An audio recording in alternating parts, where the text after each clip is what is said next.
Hi there, and welcome to the next conversation that we're having as part of Empower-thon, which is the inaugural fundraiser for the Parent Tween Foundation. Now, if you don't know Parent Tween Foundation, allow me to introduce us.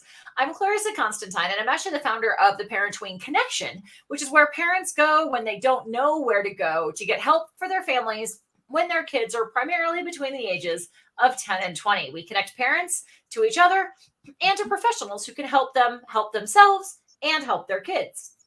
And the Parent Tween Foundation is the nonprofit charitable leg of our organization with a mission of bridging the financial gap that so frequently exists between families and professionals. So our next conversation is with Kristina, and I'm going to let you say the last name because I feel like I always screw it up. But Kristina is the founder of Vibrant Family Education, and she specializes in helping families for whom the traditional educational route isn't the right path. So Kristina, hi, thank you. Hello, I'm so glad I'm here. Yeah, it's Kristina Heagh-Avritt, easier said than spelled. There you go. Yes, definitely easier said than spelled. And so Kristina definitely is passionate about working with families, like I said, who for whom the traditional educational path isn't a good fit. So we're going to be talking today about how to stop passing trauma on to our kids. Before we dig in, I forgot one housekeeping bit. We are live streaming to our Facebook group, to our LinkedIn page, and to our YouTube channel. And we're going to be fielding questions from within our Facebook group. So if you haven't joined us yet, come on over. It's just Parent Tween Connection. There are a couple of questions. Answer at least one of them. I have it open on the other monitor so I can bring you in as we chat. We can ask questions of Kristina. And then FYI, at the end, there is going to be a shameless plug because this is part of a fundraiser to say, hey, we know you got some good information about how to support your kiddos in this particular arena. Say thank you by donating using the link in the description. So we'll get back to that. So Kristina, trauma, we've all got it. Yes, we do. And we don't want to keep passing it on to our kids or having our trauma impact our children. Because think about it. If we can have our children grow up without trauma or very little trauma, what kind of a bright future would our world have? Quite a bit. Yeah. Or even at least less trauma. Yes. Hopefully, right? Like we can't protect the kids that we love from everything. We can't prevent them from experiencing hardship and challenging situations. But if we can at least work to minimize how much of our own stuff we pass on to them, that at least lightens their load. Exactly. And, think about it. If they don't have that trauma going into the rest of their life, or actually what I was trying to say there, sorry about that, was that, they do need the struggles. They do need those challenges, but not the big ones that we're talking about today. Right. Yeah. So why don't we start there? What do you mean by not the big ones? How do you see this showing up in family relationships? Got it. So I'm talking about things that really impact kids when they're younger, because that's who I usually work with, but it all through life. So think about when grandma's in the hospital or you have a long illness of an elder or a parent, right? That's pretty traumatic for a kid to be able to handle. Divorce, unfortunately, in our society is very traumatic for kids, right? And then also we have a lot of adults who are dealing with their own trauma, and without knowing about it, the way they interact with their children or the way they are handling it or the way they kind of break apart while they're dealing with it also impacts our children. So that's what I'm talking about today, is how to let's level this out a little bit and help our kids be either more prepared or understand that it's not necessarily all about them. Right. Yeah. And that they didn't necessarily create the circumstance. Yes. Right. And it's not their fault. That's actually something. Yeah. I'm trying to remember which conversation it was. It must have been about co-parenting or navigating being a single parent. I've had a lot of really good conversations, but they were talking about how often children will see a split between the parents as their fault, something that happened to them. And can I actually make a note to folks, if they're not familiar with what are called ACEs, can we interject those here? Oh, yeah. So an ACE, if you're not familiar with it, it's according to the Centers for Disease Control and Prevention here in the US, the CDC, an ACE is what they call an adverse childhood experience. And it includes things like divorce. Divorce is definitely considered an ACE. But it also includes, assault. It includes I can't even think of all of them now. I'll come back to it. But it's like, certainly if you've experienced those, there is going to be trauma associated. But trauma can also come from a circumstance like, you were afraid of a dog when you were a kid, and your mom, in your perception, your own mom didn't come as quickly as you would have liked her to come. And I mean, that's not necessarily the adverse childhood effect or experience rather, but it's still a traumatic experience in terms of the way that it lands in your brain. And then never, you may never decide to have a dog in your own family, despite the fact that your kids beg and beg and beg and beg and beg. Yeah. Right. Exactly. Because you have your own unresolved fear of dogs. So there's that as well. So Kristina, you said there are 3 key points that you want to share with families, with the adults, right? Right, with the adults. To help work through their stuff. And at the same time, empowering their kids along the way. Yes, exactly. So let's jump into those. The first one, I actually came through thinking about the beginning of my education career. When I first stepped into the classroom, I thought I had it completely covered. I knew how to educate these kiddos. I knew how to handle my classroom. And lo and behold, there was this thing called emotions that also came into the classroom, right? Right. And so as I got to know my kids each year, I could really tell when kids were kind of like having a good day, bad day, etc. And through, watching their behaviors, I would know when something was kind of like ramping up. Maybe they were speaking out when they weren't supposed to. Maybe they were fighting with their table mates, all those kinds of things, right? And so then I started thinking about what's causing this behavior. Well, most good teachers look at that and say, okay, it's time to contact mom or dad and let them know that this behavior is happening in the classroom, what might be going on. Right. And what I realized was a lot of parents, when I would make that phone call, they'd go, oh, well, I didn't even think about telling you. And like, telling me what? And they're like, oh, well, our dog is really, really sick and little Johnny's upset about it. Grandma's been in the hospital. Oh, yeah, mom and dad are fighting a lot right now. And they're worried about us getting divorced, those kinds of things. And so my first tip is please communicate with your child's educator. When you go to back to school night or sooner at the beginning of the school year, preschool, middle school, elementary school, any school, get your educator's contact information. Think about how you can help your child if the educator knows what's going on. So, I'm not talking about any little thing, but you think about the bigger things. If the teacher knows how to support your child, then that's going to help reduce things. So I was going to say, if I can interject, there's some really good tips on this very aspect of communication. I had a great conversation with Michelle Slaney Trovato on our first day of Empower-a-thon. And her topic is called How to Become an Ally with Your Child's School. And she was speaking about it from the perspective of having a kiddo with special needs. She herself is a parent of a kiddo who has profound special needs, and he'll never be able to live completely independently. He's high functioning nonverbal. And so I like the fact that you're saying make these connections. And for anyone who wants more beyond what Kristina and I are talking about, definitely check out that conversation as well, because that'll supplement what we're talking about here. Exactly. And so what I was thinking about there was, if your child is starting to act out because of those emotional things, the things that they can't quite understand, and then the teacher, they're getting in trouble at school, you've just compounded the effect of this thing that's happening in the trauma that's happening in your child's life, right? Right. So that makes sense. That makes so much sense that you let the teacher know. And then once you get a hold of the teacher and you guys are having this conversation, talk about expectations of what's going to happen. Because if your child is having a rough time and then they're still getting all the regular schoolwork, they're still getting all of the regular expectations from behavior and all that stuff, they're going to have a lot on their plate. But the key to that one is don't take all expectations away. Because if you take all the expectations away, now you've told them they can't handle their emotions and they can't handle their schoolwork, that you basically pulled the stool out from underneath of them. So instead, talk about how to support your child by either reduced expectations or delaying expectations or working through a support in the classroom when they're feeling overwhelmed. So make sure you're communicating and looking at those expectations to make it appropriate for what's happening.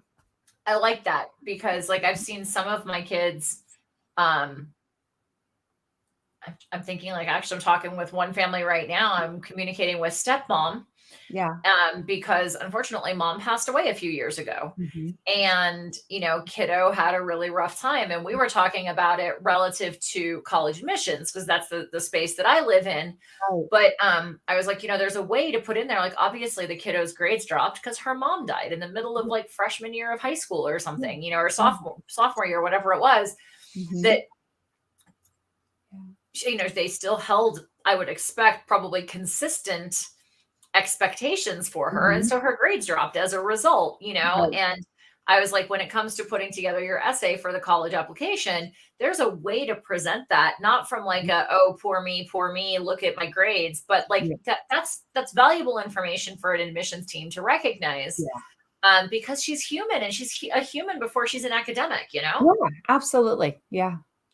Mhm. Okay, so communication with teachers relative to at least keeping them knowing about what's going on, and Mhm. then also modifying expectations as necessary. Yeah, exactly. Perfect. So then the second part came about whenever I was realizing how the mood in my classroom happened. So every day that I would walk in, I would kind of check out the mood, right? And if I came in a really, really happy mood, lots of times the classroom was really upbeat and happy, right? If I came in sad, maybe something was on my plate that was bothering me, I could see the mood in the classroom kind of drop. And Absolutely. yeah, I tune that to a spidey sense. Kids are just amazing. They have this extra little sense, right? That they just know something's going on. I hope the audience is thinking about a time. Have you ever tried to hide a family trip from your kiddos? Have you ever tried to hide a super big Christmas present from your kiddos? Something like that. They almost always seem to know. They have this little spidey sense that goes off. It's like, I know something's up, right? Okay. So think about this. They also know when the negative things are happening. Okay. So I knew as a teacher that my job was to keep my personal life out of the classroom as much as possible. But once I realized that my moods impacted the classroom moods, then it was really important that I let them know at least a little bit. Oh, I'm really happy today. I might be super excited because I'm doing something special this weekend. Just what they need to know, nothing more. Opposite was true. My father-in-law was in the hospital dying of cancer. Super sad time. And so they knew that something was up with Mrs. Hayward. So I just shared really carefully. So what I actually asked parents to do is do the opposite of the old saying. So the old saying is don't air your dirty laundry. I'm actually saying air your dirty laundry. Tell your kids when you are dealing with trauma, or talk about it when the family is dealing with trauma, because otherwise, kind of like what you were talking about before, they know something's going on and they might internalize it. They might think it's their fault, or they have to act a certain way so that mom doesn't get mad, so dad doesn't yell, those kinds of things. So make sure you're talking to your children enough that they know that it's not necessarily their fault. Well, and I think a valuable addition to that, just from like the way our brains work, is that as human beings, when we don't understand something, our brains need explanation. Yeah. Right? We have to understand. And I think like we saw this on a grand scale, whether you look at the way that some people approached things with the pandemic, or the way that some people approached things with the last presidential election, right? Yeah. Where it was like, if you chose differently than I did about the vaccination, or about wearing a mask, or about whether and when kids should go back to school, Right. if I felt so fervently on my side, I can't comprehend how you could have made a different choice. Right. Same concept with the presidential election, right? And so what we saw is, well, if you don't mask, then you are, or you believe XYZ. Or if you voted for the other guy, you must be blah, blah, blah. Right. Yeah. Kids do the same thing. And so I really appreciate that you're saying this. Like, granted, we have to say it in an age appropriate fashion. Absolutely. Like, grandpa's really sick and mommy's really sad because she can't help him feel better. Would be appropriate for a little one. Like, maybe we're not ready to talk about death, if that's the case when your father-in-law's in the hospital. Exactly. You know? Yep. But I've had several of my students over the years lose a parent during high school, and they're old enough to know what's going on at that point, being able to be like, yo, it's not good. Like, things aren't looking good for mom. Right. Yeah. And It's tough. if you don't know, they're gonna make things up. It's just what humans do. What story are they telling in their own head? If I could have done this, then this wouldn't have happened. And it had nothing to do with them. Right. Exactly. Right. So the other thing I always say with this, though, is also make sure that you are being a good role model. So you're having that bad day. You're having that day where you're yelling or you're short-tempered, whatever. What great example can you be of grace and humility and forgiveness by going to your child and letting them know, I'm dealing with my own thing today. I might not be super nice, and I really apologize for that. Can you forgive me for yelling at you? Can you, give me a little bit of extra space? Because then they're also seeing that role model of how to handle those strong emotions. So it's okay to air your dirty laundry, to let them know enough so that they can deal with and comprehend the situation. Yeah. I love it. Okay. Love it. All right.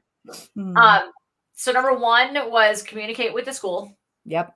Number 2 is communicate with your kids, you said, right? Like, share with them. Yeah. The parent. Yep.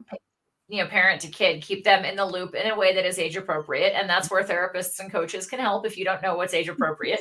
Exactly. Yeah. And teachers are pretty good at it too, because you think about the teacher is seeing a lot of different things. If nothing else, have a conversation with your child's teacher. I need to broach this subject and I'm not quite sure what have their other parents said to their kids, right? Because sometimes we get into those conversations. Yeah, absolutely.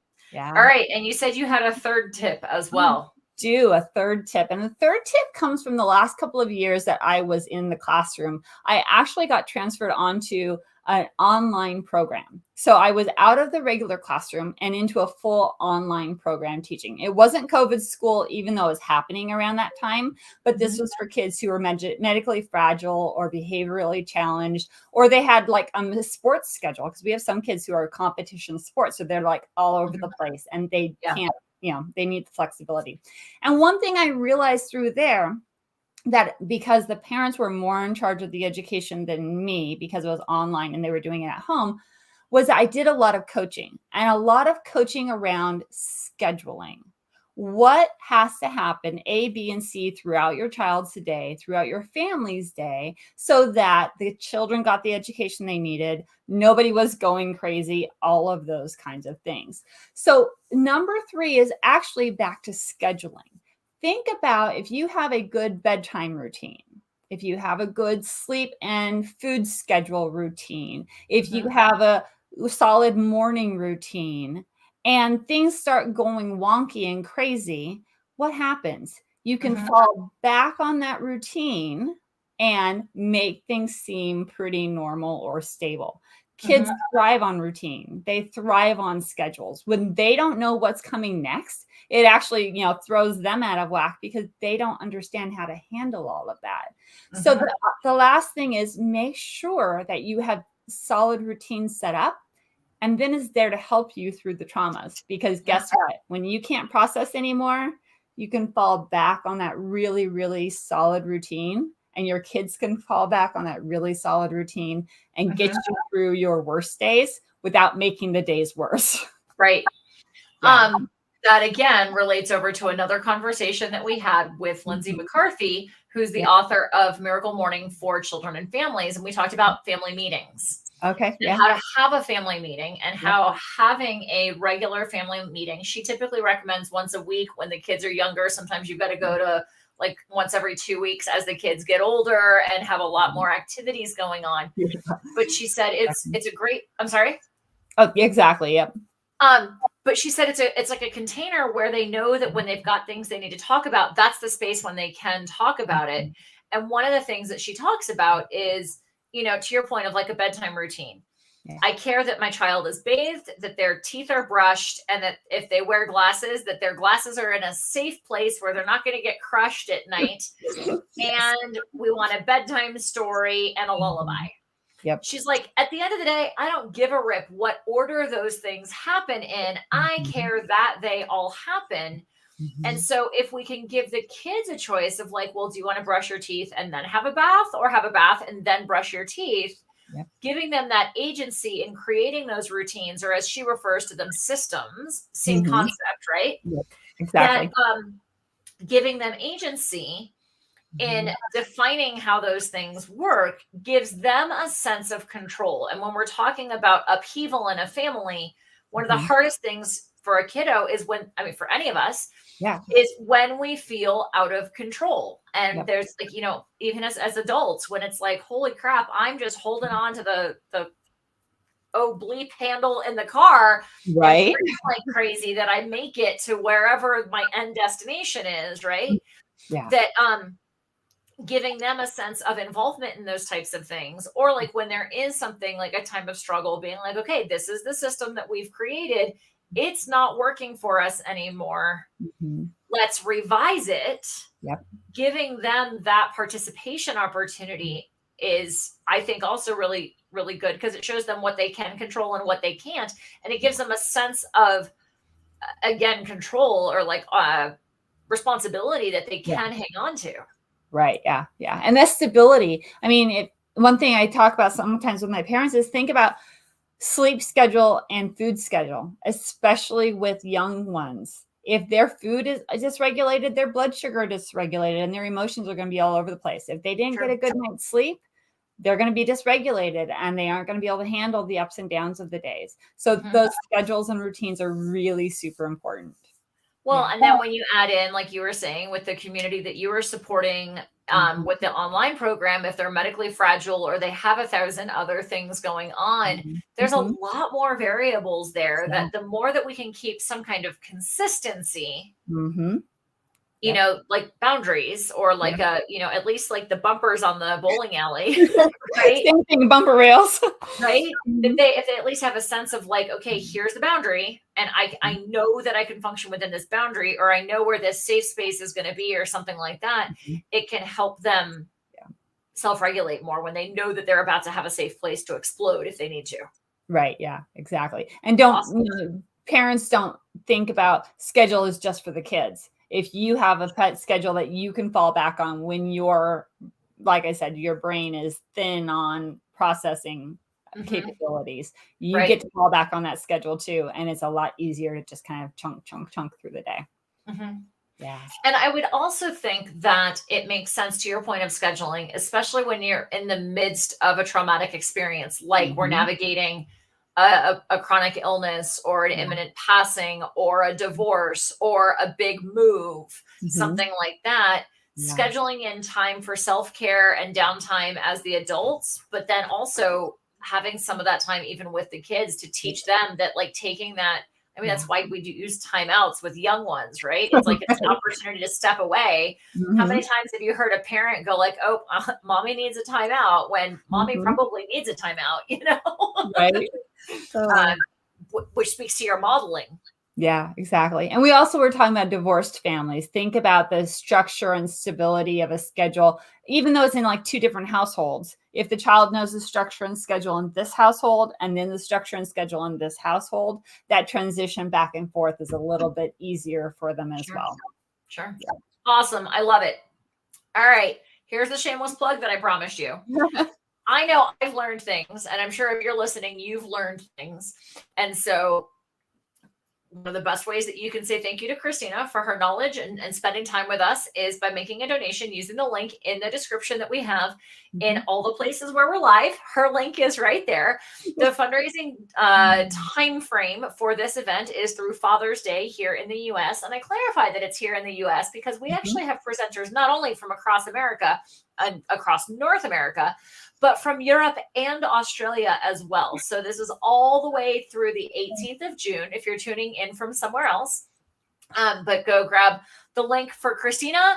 And even if it's $5 or $10, like, every little bit adds up. We want to be able to make resources like the programs that Kristina offers for families more accessible to families who just don't have the funds. And we all know that our economy at the moment is challenging.